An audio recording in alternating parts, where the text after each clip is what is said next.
Hello lovely people, welcome to my Bookemon Badgeathon TBR list. Doobie doobie doobie doobie doobie doobie doobie doobie doobie doo. Doobie doobie doobie doobie doobie doobie doobie doobie Sophie vlogs. Bookemon Badgeathon is a readathon that's been organised by Meg at Tome Infinity. I will essentially just link her explanation video down below to save me repeating everything that she said, but essentially, 3 teams. I am in Team Instinct. We are spending, essentially, May doing some Bookemon readathon. For the first 2 weeks, you can earn Stardust points for all your pages. For the whole time of May, you can earn badges. Badges are going to help you out in round 2 because you can catch Pokemon with them. That's all the explanation I'm going to give. I'm just going to dive in and tell you what I'm reading and why. So, I have little pieces of paper because I'm organised. So, for the creative badge, which is a book that is the art or music genre, I have gone for Gluck, her biography by Diana Souhami, which is essentially a biography of the artist Gluck. Gluck is very interesting. She came onto my radar because the BBC did a series of documentaries during Pride season. So I know about Gluck as a person. I don't actually really know about her art very much, so I'm hoping that this is going to give me like an insight into her creative process and also tick off the creative badge. Next up is the memory badge, which is read a book in the biography or memoir genre. You can't repeat books, otherwise I'd use that one. But, where is it? Oh, where is it? Oh, there. But I am going for Mears, My Outdoor Life. Hot take time. Bear Grylls is sensationalist nonsense, and Mears is where it's at.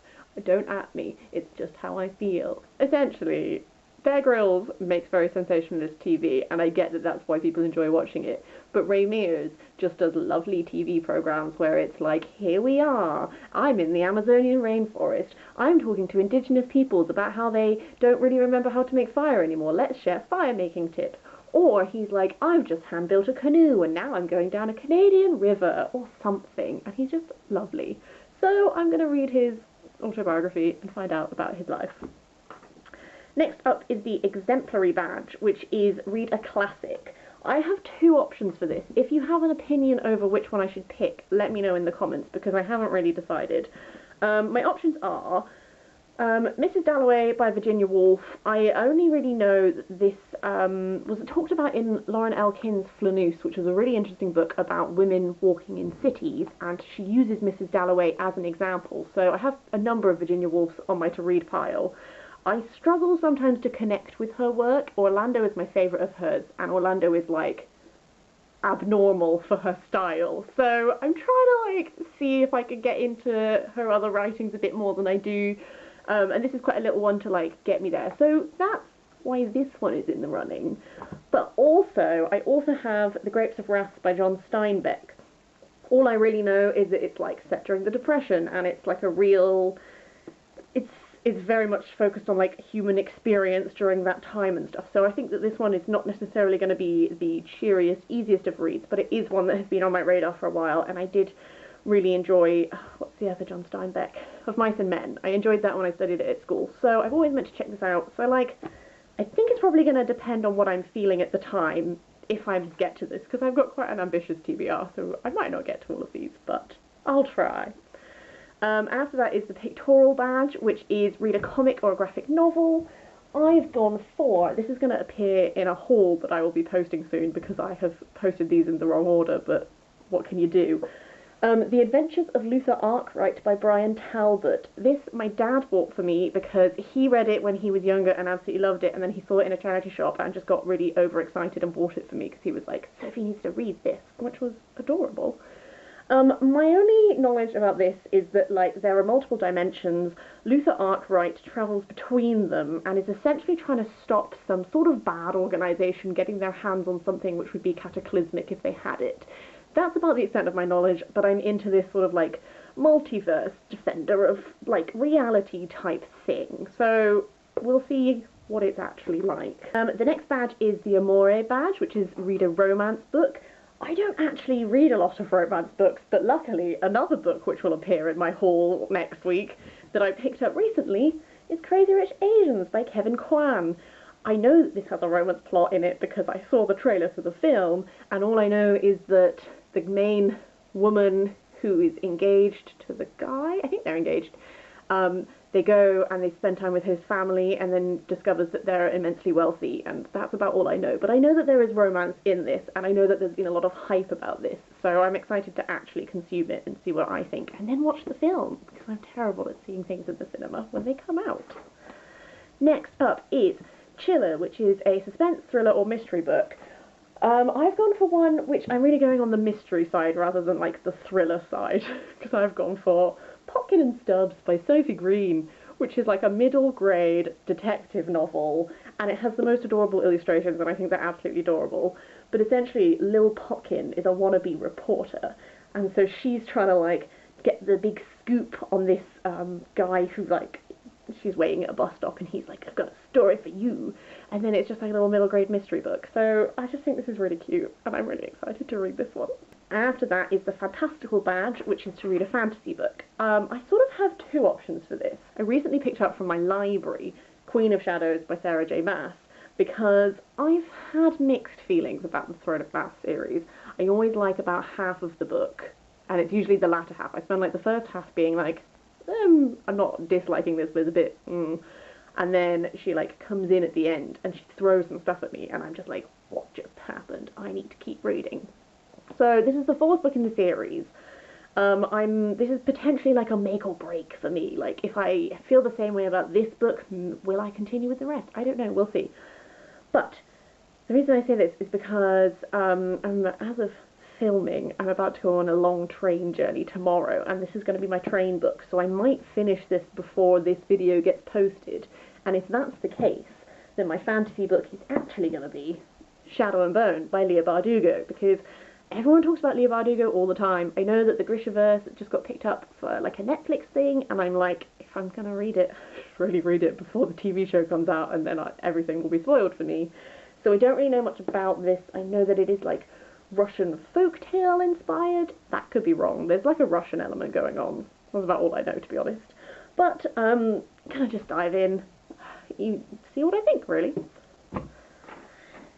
After that is The Scientific Badge, which is read a sci-fi book, and I'm really excited for this. This is going to be one of my real priority reads. I've gone for Atlas Alone by Emma Newman, which has literally just come out. This is the fourth book in Emma Newman's Planetfall series. The Planetfall series is like, they are all interlinked, they are all set place in the same universe, but they are designed so that they can be read as individual novels, or they can be read out of order. I think it works really well if you read them in publication order, but I'd be biased because that's what I've been doing. I gather that you can dip in at any point. So this focuses on someone who was a side character in the third book, and focuses on them a bit more. So there's this whole like immersive game experience thing going on in this, and like it coming over into reality. That's about all I know at this point, but these are usually sort of like mystery books within a sci-fi context, and I'm hoping there's going to be a bit more of this, giving you insights into like the ramifications of other events that have happened in the other novels, because that tends to be a feature in these. So like, this is a real priority. I'm really excited to dip into this one. After that is The Rainbow Badge, and The Rainbow Badge is to read a book that has LGBT plus character in it. I've gone for Never Anyone But You by Rupert Thomson. This was recommended to me by Matt at MCS Books. It is based on a true story, and it's set during World War II, and it is Suzanne and Lucy, who are French, but they run away initially to Paris, where they become they reinvent themselves, they become involved with like artistic types, but they end up in America, and they end up doing stuff to do with, is it propaganda? Yeah, so like dreaming up a campaign of propaganda against Hitler's occupying forces that will put their love and even their very existence into jeopardy. So I'm really intrigued by this. I like historical fiction. I like exploring stories of queer people throughout history, so that this has like a foundation in reality that really intrigues me. Again, this is going to be a priority read for me. After that is The Archival Badge, which is read a historical fiction book. I've gone for The Kingmaker's Daughter by Philippa Gregory. This is focusing on Anne Neville, who was the wife of Richard III. I recently did a Richard III podcast episode, which is live now, and I will link it in the description below if that sounds like something you're interested in, where me and my friend discussed Richard III, the Shakespearean play, and also how it relates to history, like the reality of history and stuff.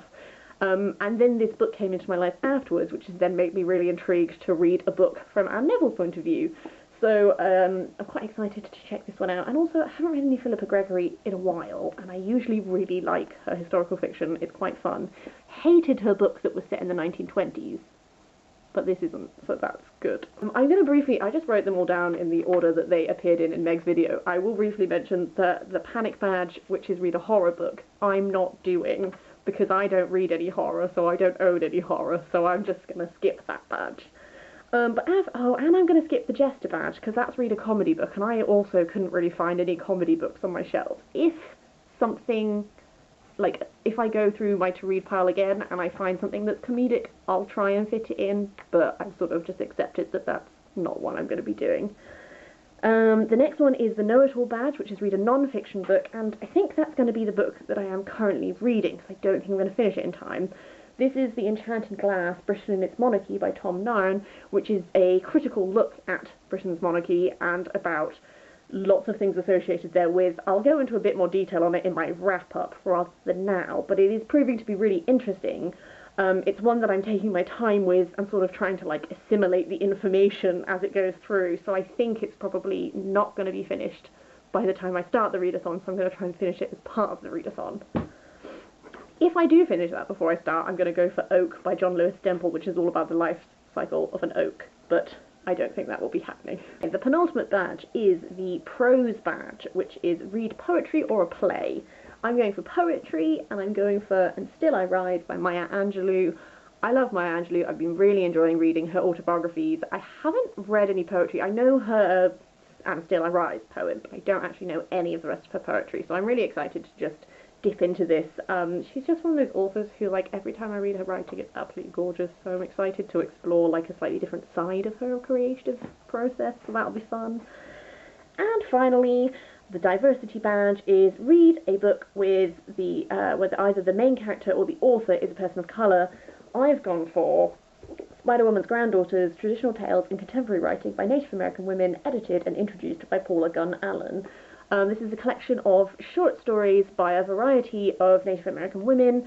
I'm looking forward to discovering a number of authors here. I don't think I've ever actually read anything by Native American authors, so hopefully this is going to be a nice introductory passage from which I can then go off and do further reading based on, like, whose work I enjoy. But I've been meaning to prioritise this for a while, so again, I was like, this is the perfect opportunity.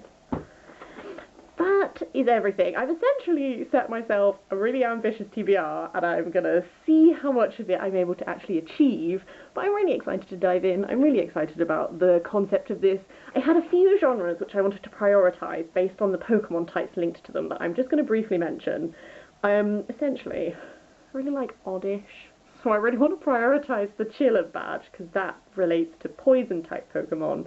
Again, this is why I wanted to find a comedy book, because it also relates to grass, which is oddish, but I couldn't think of any. I also want to prioritise the creative one, because that's Water-type, and Exemplary, because that's normal, and Rainbow, because it's psychic. I'm just going to try and do as much as possible, really. That's the whole gist. That's everything. Are you also taking part in Bookemon Badgeathon? If so, what team are you on? What things are you hoping to prioritise? What is your favourite Pokemon? I feel like I'm a relative Pokemon newbie, but I've been really enjoying hearing everyone else's enthusiastic Pokemon takes. So, like, just talk to me about books, about Pokemon, about Bookemon Badgeathon, anything you want. I'm going to call it a day for now.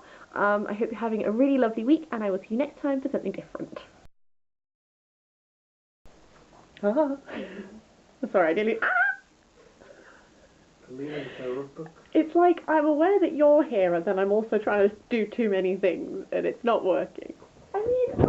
I can put some more on top of it. How many books can Sophie hold before they all fall over? I'm sorry, but we've already failed, because they just did. I think Bear Grylls would be like Jojo.